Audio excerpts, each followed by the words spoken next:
Ce jour dédié pour la version de l'âme, le Hilou Neshama de Roger Mayer, Ben Yosef et Eugénie Zorno de mémoire béni. Amen. Ok, messieurs, un cours de l'actualité. Hier, mercredi 16 juin, à Genève, ma ville natale, se rencontrent les deux personnages les plus puissants du monde, à part que je vois et nous, le monde des yeshivot, mais on parle au niveau matériel, Joe Biden et Vladimir Poutine.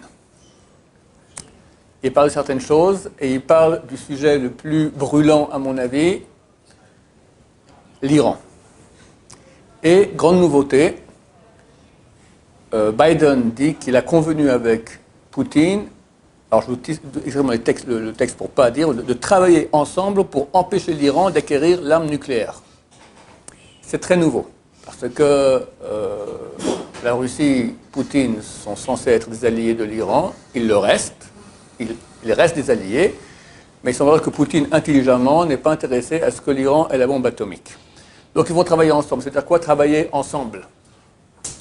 Je ne sais pas, mais on entend, je vais vous citer quelques citations, on entend que les choses avancent, et avancent vite. En quoi ça nous concerne, nous, en tant que peuple juif, et le monde de la Torah? Bon, ça nous concerne en tant que peuple juif, parce que s'il n'y a pas une action contre la bombe atomique iranienne, alors ça risque d'être très, très, comme ils ont dit, presque tous les dirigeants iraniens, khoménistes, ont dit que la mission numéro 1 de la révolution iranienne est l'anéantissement d'Israël, et le disent et le répètent. Dans un cours que je ferai bien d'ailleurs aussi aujourd'hui, on parlera pourquoi est-ce qu'ils sont tellement, ils nous haïssent tellement, quelle est leur source spirituelle. Mais surtout que ça nous annonce que Mashiach vient très bientôt. Pourquoi? Il y a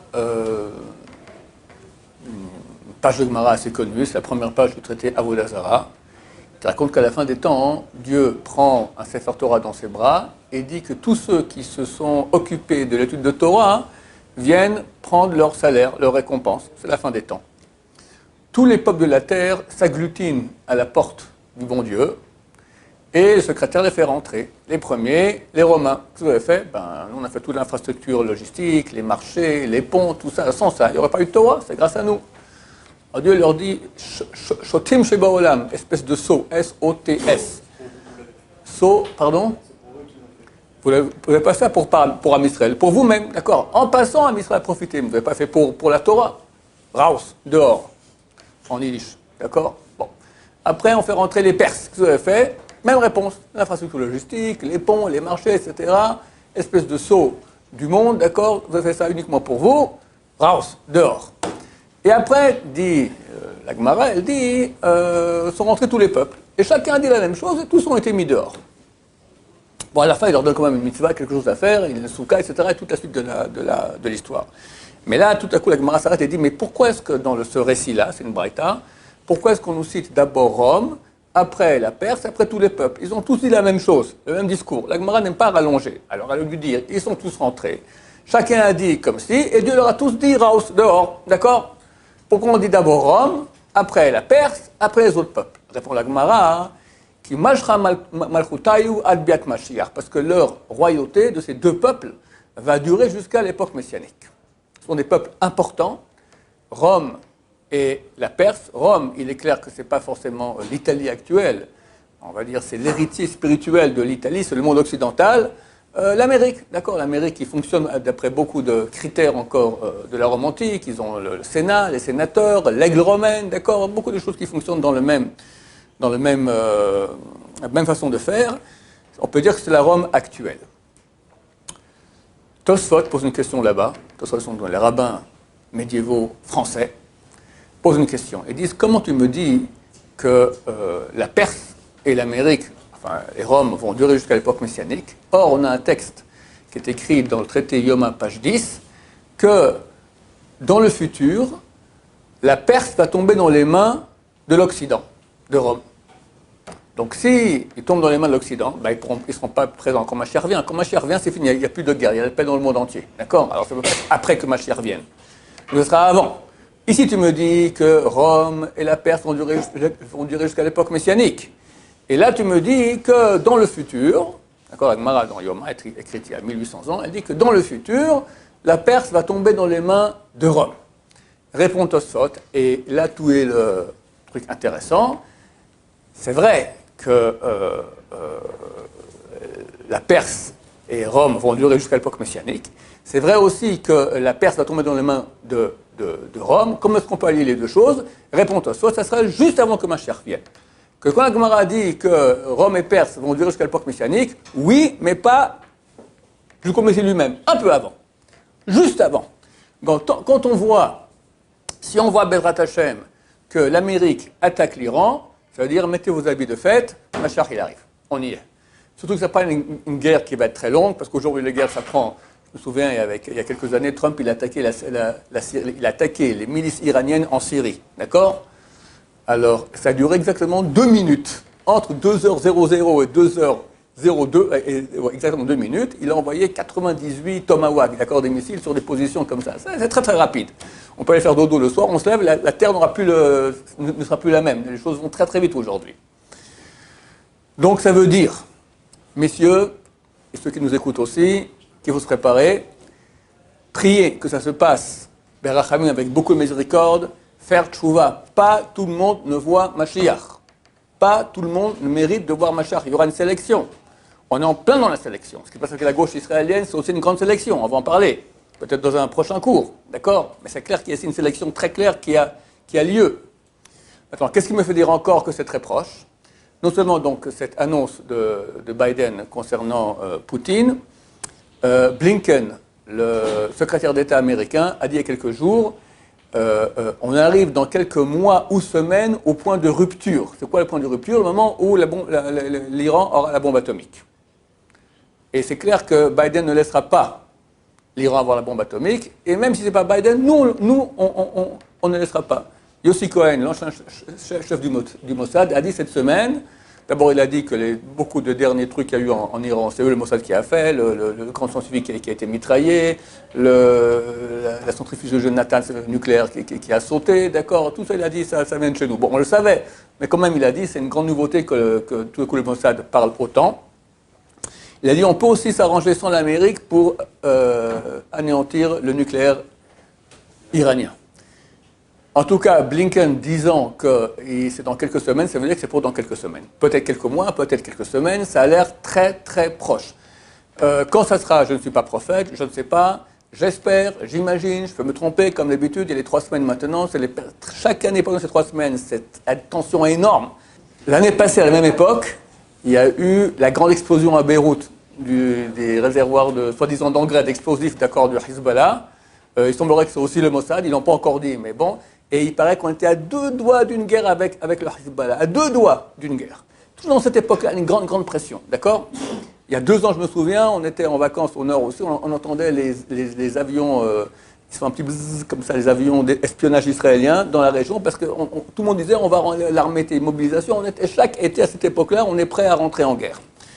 Donc Blinken qui dit qu'il n'y a pas beaucoup de semaines pour que l'Iran ait la bombe atomique. Gantz, le ministre de la sécurité en Israël, le ministre de la Défense, est parti pour presque 2 semaines dernièrement en Amérique.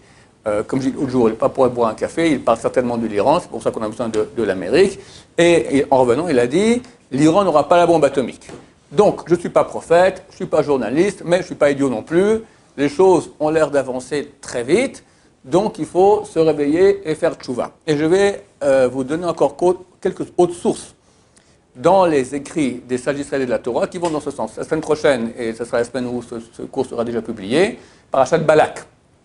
Le prophète Bilham, par 3 fois, va tenter de maudire le peuple d'Israël, et Dieu fait un miracle, à la place de malédiction, il y a une bénédiction qui sort. À la fin, le roi Balak, qui a payé, enfin qui veut payer très cher les services du prophète Bilham pour maudire le peuple d'Israël, est tout furieux que non seulement tu n'as pas maudit, mais tu as béni. Et quand Bilham il prononce une chose, ça se réalise. Alors il est furieux. Alors Bilham lui dit, écoute, je vais te raconter ce qui va se passer à la fin des temps. Ce que va faire ce peuple à toi et la fin des temps. Haïtamim, la fin des temps. Et la dernière phrase de cette prophétie du plus grand prophète non-juif qu'il y a eu durant l'histoire, égal à Moshe Rabbeinu chez les non-juifs. Il dit comme ça, il dit « Vitzim miyad kitim ». Tim, ce sont des flottes. le Targum Yonatan, la traduction en araméen, faite il y a 2000 ans par Rabbi Yonatan Ben Uziel, qui traduit, il explique un peu plus, il dit des flottes armées sortiront de Kittim. Rachid dit, ça passe par Rome, donc de l'Occident, et vont attaquer Achour. Achour, c'est le pays d'Assyrie. C'est où le pays d'Assyrie? C'est l'Irak actuel. Le feu Irak. D'accord? Mais c'est la guerre du Golfe, où 21 forces alliées occidentales attaquent l'Irak. C'est du jamais vu. À l'époque, c'était en 2009, Le Point, je crois, ou un autre grand journal français, a dévoilé qu'en 2002, Bush, le fils Bush, il y a eu 2 guerres du Golfe, celle en 1990 et en 2002. Une fois c'est le père, une fois c'est le fils Bush. Le fils Bush a appelé Chirac, lui a dit « Viens, joins-toi à moi pour faire Gog et Magog au Moyen-Orient ». Chirac, qui n'est pas... Les Américains, c'est des chrétiens, ils lisent la Bible, ils connaissent, d'accord. Chirac, c'est quoi Gog et Magog? C'est quoi? C'est une nouvelle actrice? Enfin, qu'est-ce qu'elle va faire en Irak? D'accord, il n'a pas très bien compris. Il s'est renseigné. Bush, il dit très clairement, je suis en train de faire Gog et Magog. Il a raison, ça fait partie, c'est pas le vrai Gog et Magog, mais c'est partie déjà de ce qui amène. Il est en train de réaliser les prophéties de Bilham, que ces bateaux donc armés partiront attaquer l'Irak. La fin du verset, Ve'inu Ever, et vont persécuter Ever. C'est qui Ever? Rachid dit ceux qui sont Ever, l'autre côté du Nahar, du fleuve. C'est quoi? C'est l'Euphrate. L'autre côté de l'Euphrate, c'est déjà l'Iran. Donc à la fin, des forces occidentales vont attaquer l'Iran. Nous pensons que c'est pour très très bientôt. Quand ça a lieu, c'est la fin. Il y a un autre midrash.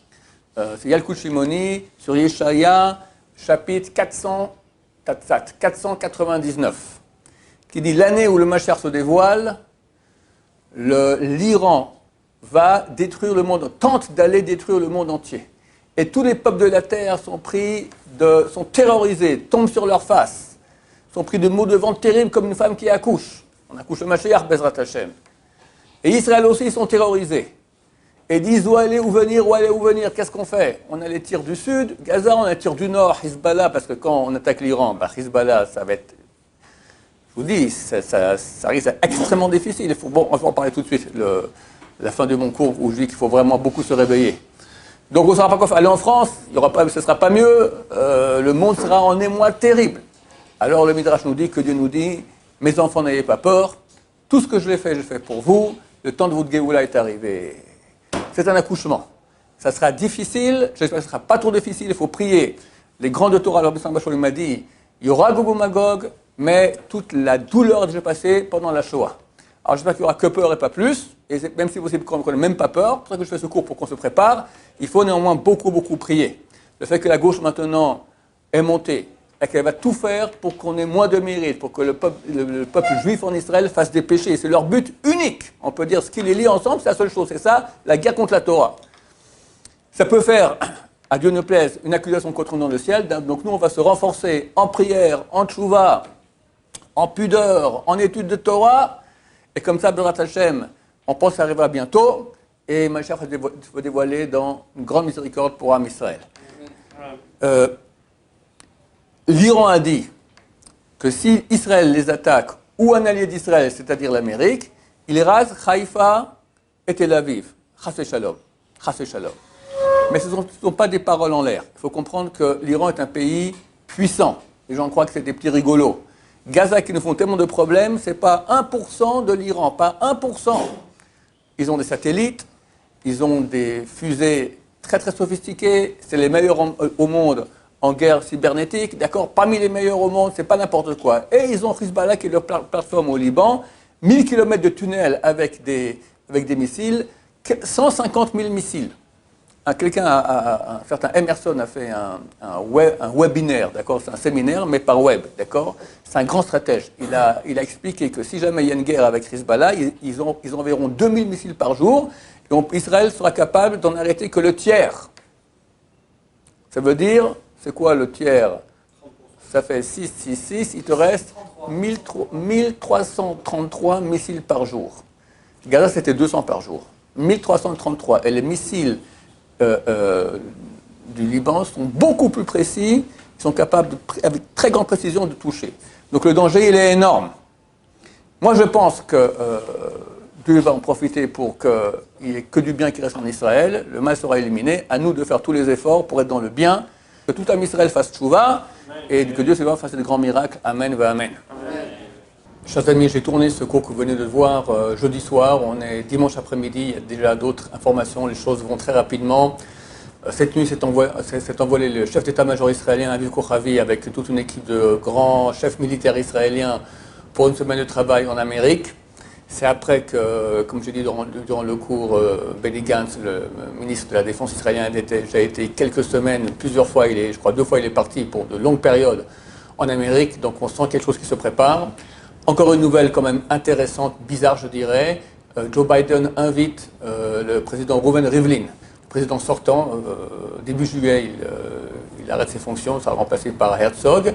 Il était invité pour venir rencontrer Joe Biden le 28 juin. Pourquoi est-ce qu'un président d'Amérique qui a beaucoup de chats à fouetter, il invite maintenant un président israélien qui est 2-3 jours, 4-5 jours après, avant de sortir de ses fonctions? C'est quand même extrêmement bizarre.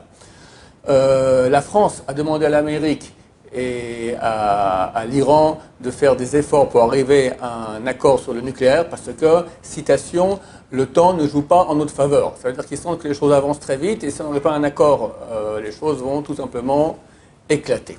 Et dernière nouvelle très intéressante, l'ancien ministre de l'Intérieur israélien, Aryeh Deri, député de chasse, peut-être l'homme qui était le plus proche de Bibi Netanyahou, qui faisait partie du cabinet de sécurité en cas où il y a des questions de grave sécurité, c'est un cabinet extrêmement restreint. Alors, il a fait l'interview à la radio israélienne religieuse mardi ou mercredi, et on lui a demandé qu'est-ce que vous pensez de la situation, en parlant plutôt de la gauche, où elle a dit, à mon avis, ça y est, la Géoula arrive. L'intervieweur a interloqué, enfin, pourquoi vous parlez en tant que politicien, vous parlez en tant que croyant, ou vous savez des choses que nous on ne sait pas? Il a dit les deux. Je parle en tant que croyant et je connais des choses que vous ne savez pas. Alors voilà, je voulais vous rajouter ces petites informations qui nous montrent que les choses vont très vite, en espérant qu'on ne se trompe pas. Alors préparons-nous, parce que peut-être c'est la dernière fois où on peut encore avancer encore un peu avant le grand chambardement de la fin des temps, Bezrat Hashem. Au revoir.